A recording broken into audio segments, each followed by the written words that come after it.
So this is Laura. I am the host of Parent Boss Leader PBL, and I am so excited for our show today. We have Matice Morris on with us.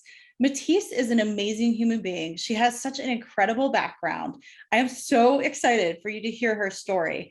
She's a senior project manager at Willis Towers Watson, and really an amazing story there about how inclusive her team has been. So Matice, just wanted to give you a warm welcome to the show today. And I wanted to dig in first. Maybe we'll go to the beginning. If you can tell me a little bit about growing up. When did you first start realizing that you had impaired speech? The earliest memory I have of knowing that something was different about how I talked, it was in the fourth grade. My teacher was calling on each student to read out loud, and when she called my name, I started reading, and the entire class bust out laughing, and that's when I knew I was like, okay, something's off. But I first started stuttering around like 6 or 7, and if you ask my dad, he'll tell you that he thinks it's because of my parents' divorce. That's on the time I started. So I have stuttered most of my life, and in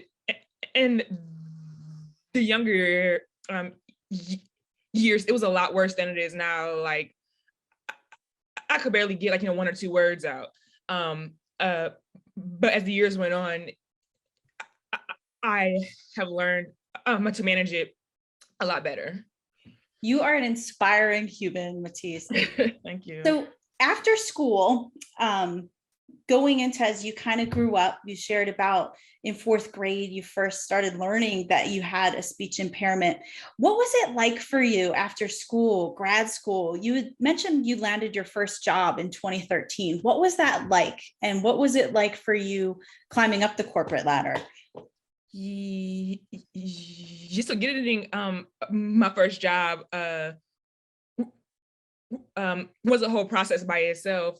It took me 3 years to even get my first corporate job. I have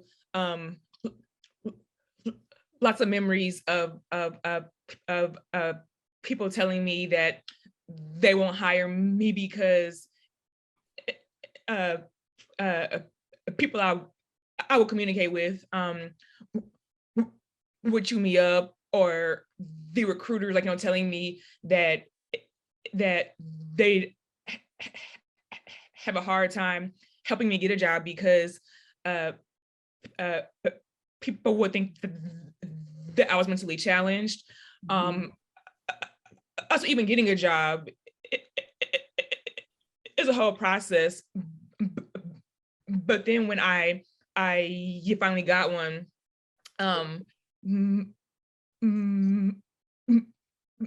my coworkers have always been very helpful and very understanding and a patient. Like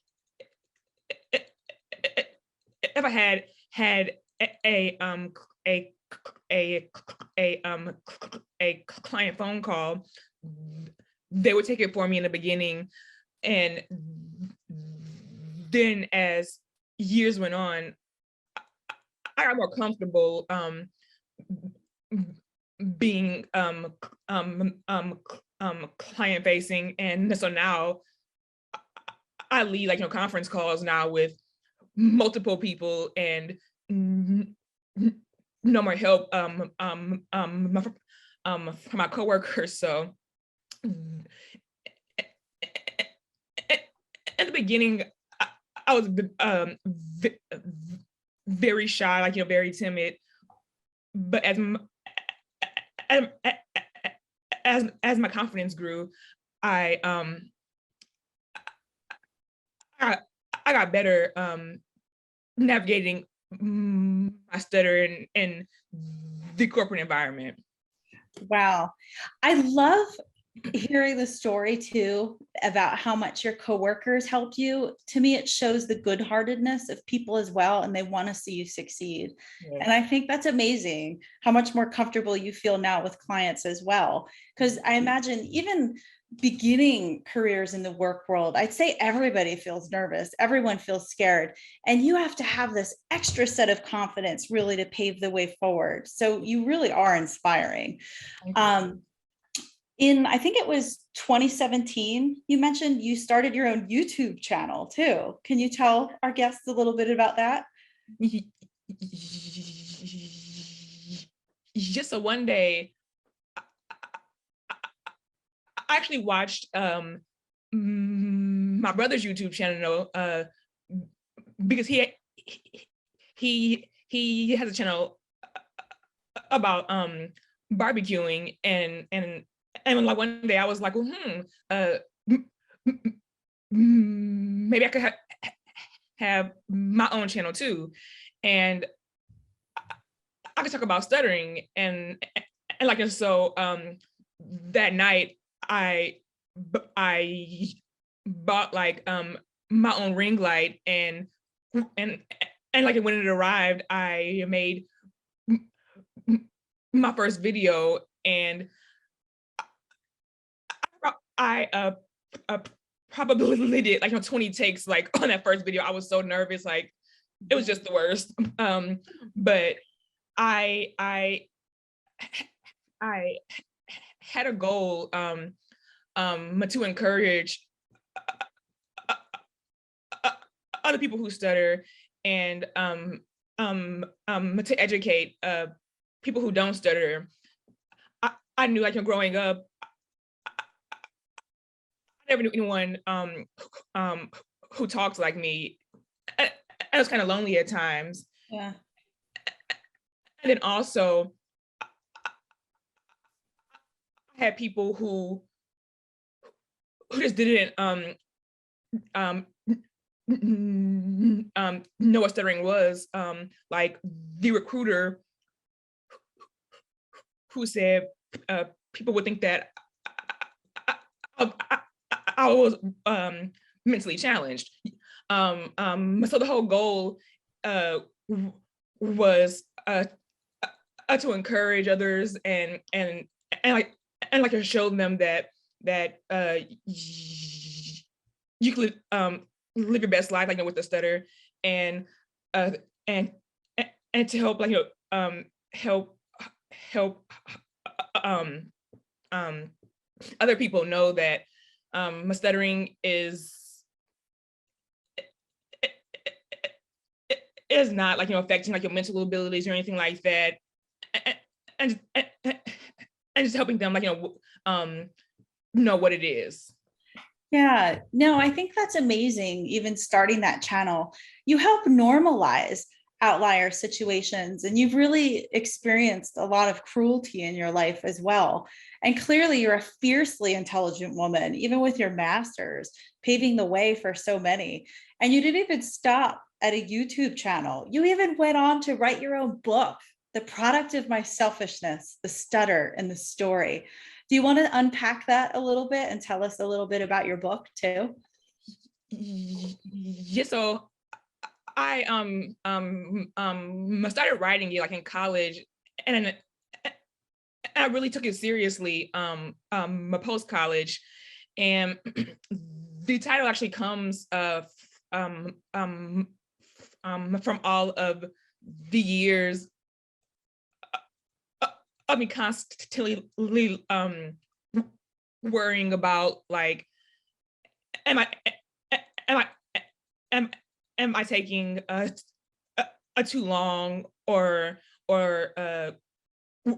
will people think of me, and just constantly like worrying about like everyone else. And the product of my selfishness is my time like to be selfish and like tell my story, and not really worry about like what like uh, uh, people will think, or worry about these things that don't really matter in the first place. And I talk about uh, pretty much like every aspect of my life, growing up, like school, work, dating, just like everything, and like how my stutter has affected my life. Wow. And where's your book sold? Is it sold on Amazon, out of curiosity? Yes, it is. Okay, good to know. I can even include that in a link later so our viewers can see that, just to learn more about your story. Something else that I thought was really amazing about where you are now is you mentioned you had a really hard time finding yourself in your career and where you'd really make an impact. So for Willis Towers Watson, you've been excelling there. And I just wanted to ask you a little bit, how did you land there? What was your story leading up to accepting that job, and really how inclusive they are? So,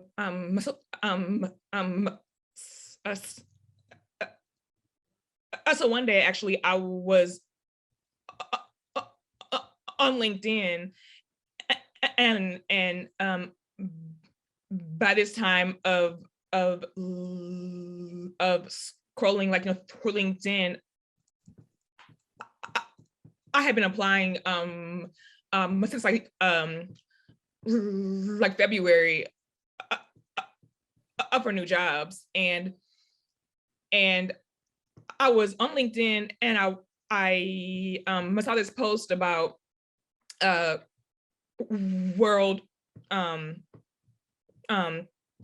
Day, and they highlighted the employees that were neurodiverse, and they talked about their experiences like within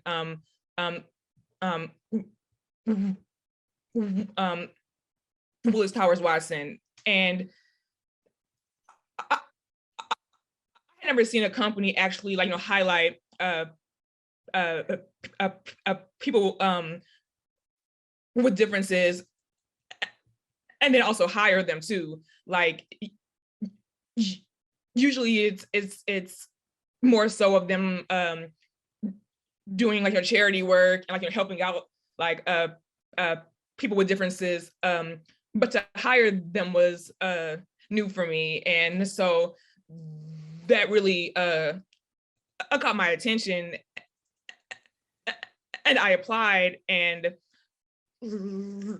luckily I got hired. And then also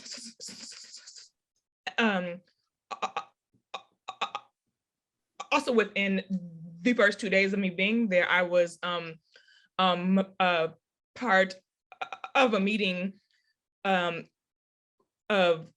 the African American employees, and it was more Black employees in that company than any of my previous employers. And so that like really sealed the deal for me, that they're very inclusive and diverse. Wow. Thanks for sharing your story there.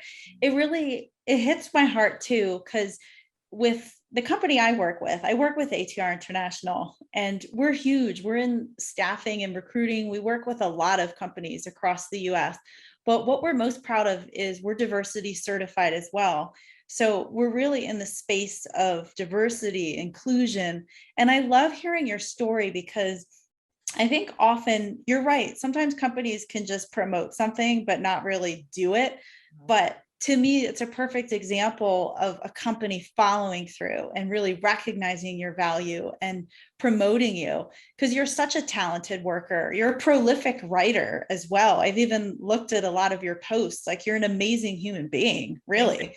And I think that it's an important message across the world too, even for companies taking risks, sometimes thinking outside of the box, and you have amazing talent to be tapped into. So I really do appreciate you sharing your story. I wanted to see if you could have any message or advice to people who are in similar situations, say they have extra challenges, even specifically other people with a stutter. What do you think you'd like to say? My main advice I always give people who stutter is to do the things that scare you the most, and that way you build your confidence. Like for me, starting my YouTube channel, and having like thousands of people hear my stutter, and to do podcasts and be live on the radio, once you start doing these things, even if you fail, the worst thing that happens is you fail, and you get a chance to try again, and you start building your confidence, and you'll see half of the battle is mental, and once you conquer that, then the sky is the limit, honestly. Wow. Amazing. Very amazing. You are an inspiring human, Matice. Thank you for joining me today. I'll definitely pop the link to Amazon for your book as well when we share. And really, it's an honor to even be connected with you. And I hope to help you in any way in your career in the future too. It's good to have advocates, isn't it? Yeah. And people who are in your corner. So I want you to know that I'm here too. So thank you for joining, Matice, and we will be in touch.